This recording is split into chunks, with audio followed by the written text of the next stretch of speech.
Buenas tardes, el día de hoy les vamos a hablar sobre la contabilidad. Mi equipo está conformado por Jessica Martínez, Daniel, Mioni, Raúl y yo, Alex.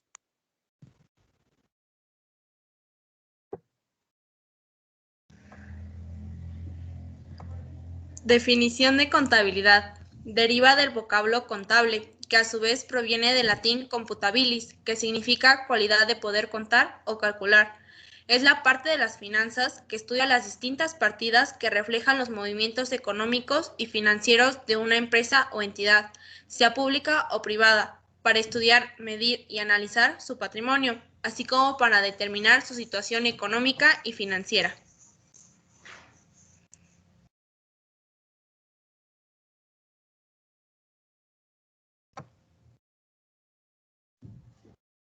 El padre de la contabilidad es Luca Pacioli. Su legado, lo que lo lleva a que se llame padre de la contabilidad, está resumido en Tractus 11 Particularis de Computis et Scripturis. Son 36 capítulos divididos en 4 libros: Inventario y Balances, Borrador o Comprobante, Diario y Mayor, y define las reglas del principio matemático de la partida doble. 1700 a 2100 a.C., el Código Hammurabi llevaba cuentas detalladas y registradas por los templos de esa época en Babilonia.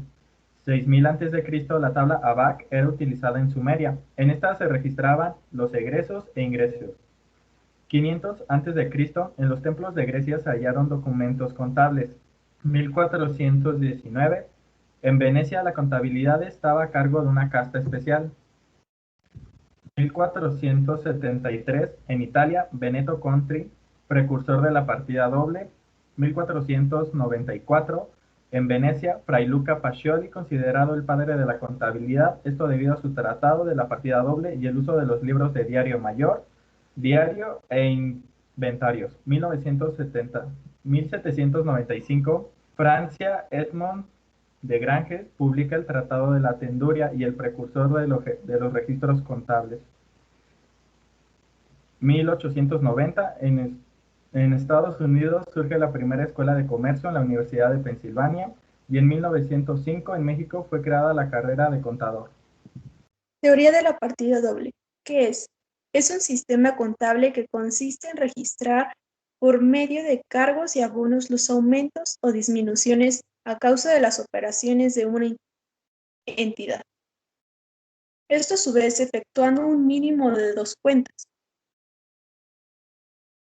La contabilidad se basa en la dualidad económica que establece que debe mantenerse la igualdad entre activo, pasivo igual a capital, recordando que debe de haber una misma cantidad de débitos y créditos. La teoría de la partida doble nace de 2 partes. Activo es igual a pasivo más capital. Activo menos pasivo es igual a capital. Activo menos capital es igual a pasivo. Así como se muestra en las imágenes. Y hay que recordar que no existe deudor sin acreedor, ni acreedor sin un deudor.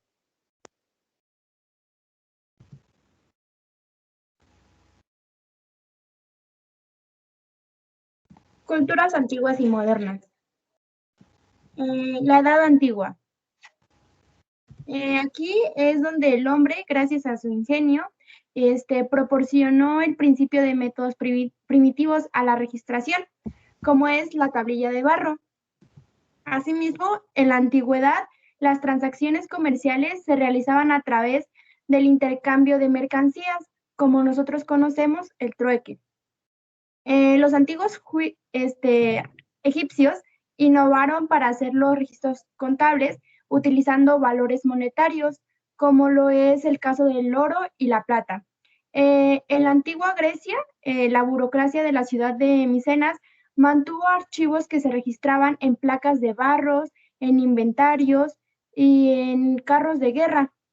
Asimismo, ya los antiguos romanos se preocupaban por un registro meticuloso para su patrimonio personal, utilizando tablas de cera grabadas. La contabilidad en la Edad Media.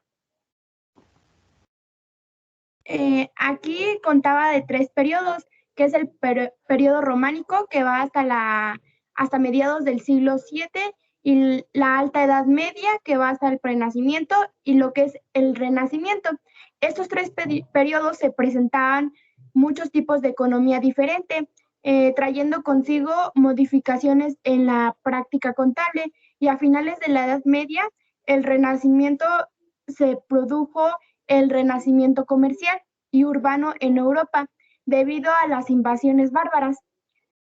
Acontecimientos que permitieron que la contabilidad se pudiera llevar a cabo y se aplicara en la Edad Media. Uno de ellos fue la Iglesia Católica.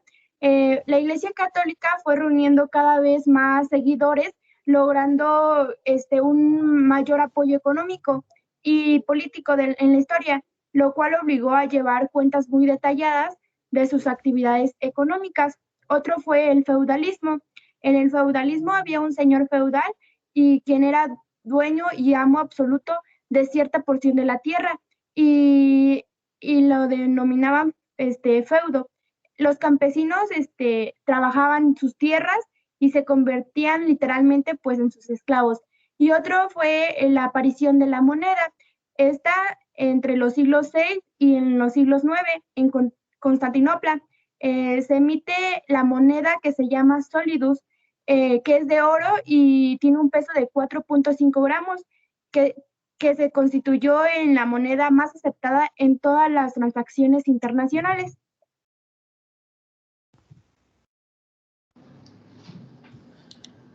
Bueno, yo les hablaré sobre la Edad Moderna, en el cual ocurrieron dos grandes acontecimientos de suma importancia en el siglo XV, de los cuales estos permitieron un notable avance de la actividad contable.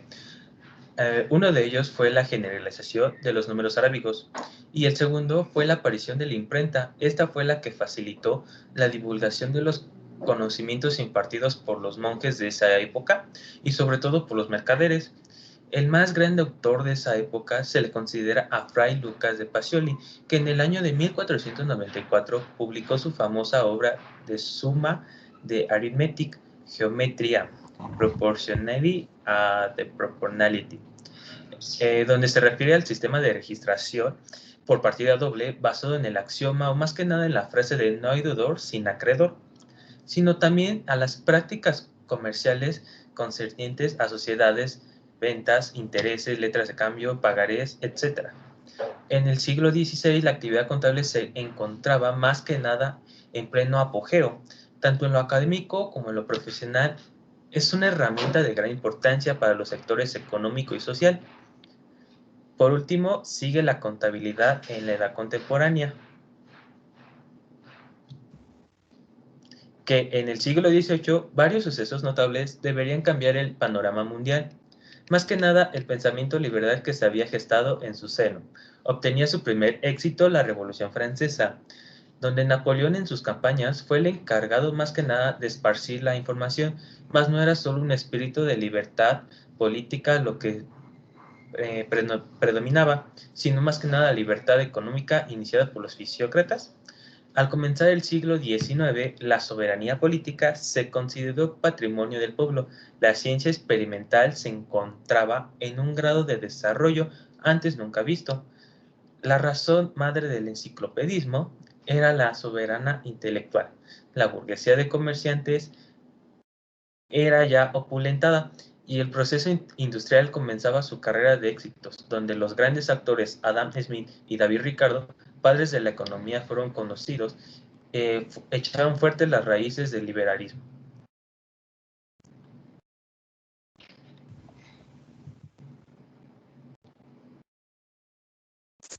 Gracias Eso ha por sido su todo. Muchas gracias por su atención.